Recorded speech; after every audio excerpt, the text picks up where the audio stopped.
14 kilometre கடந்து வந்து இந்த பொருளை வாங்குறதுக்கு நாங்கள் வந்த இடம் தான் சிவாஸ். என்னம்மா சிஏ இசையும் பாதி காணும்லாம் கேட்காதீங்க, பின்னாடி பஸ் வந்துக்கிட்டு இருந்துச்சு.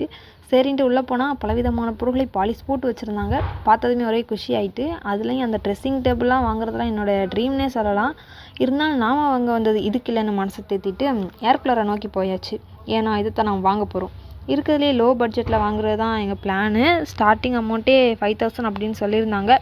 நாம் எடுக்க போகிறதோ இஎம்ஐ. அதுக்கு 8000 ரூபாய்க்கு மேலே பொருள் வாங்கினேன்னு சொல்லியிருந்தாங்க. அப்புறம் தான் இஎம்ஐ போடுவோம்ட்டு. சரி வேறு என்ன பண்ணுறதுன்னு ஓரளவுக்கு பரவாயில்லாமல் இருக்கிறதே ஓகே பண்ணியாச்சு. அதுக்கப்புறம் கண்ணில் பறதெல்லாம் திறந்து பார்த்துக்கிட்டு இருந்தேன்.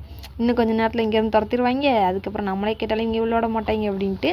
ஃபைனலாக நாம் வாங்குறத பேக் பண்ணிவிட்டு கரும்பு ஜூஸ் தான் குடிக்க போயிருந்தோம். சரி நம்ம சப்ஸ்கிரைபர்ஸ் யாராச்சும் வருவாங்க, வெயிட் பண்ணிவிட்டு ஃபோட்டோ எடுத்து கொடுக்கலான்னு நினச்சி வெயிட் பண்ணிட்டு இருந்தேன். யாரும் வர மாதிரி தெரில. சரி நம்ம பிகினர்ஸு அப்படின்னு சொல்லிட்டு மனசை தேத்திட்டு வீட்டுக்கு வந்தாச்சு.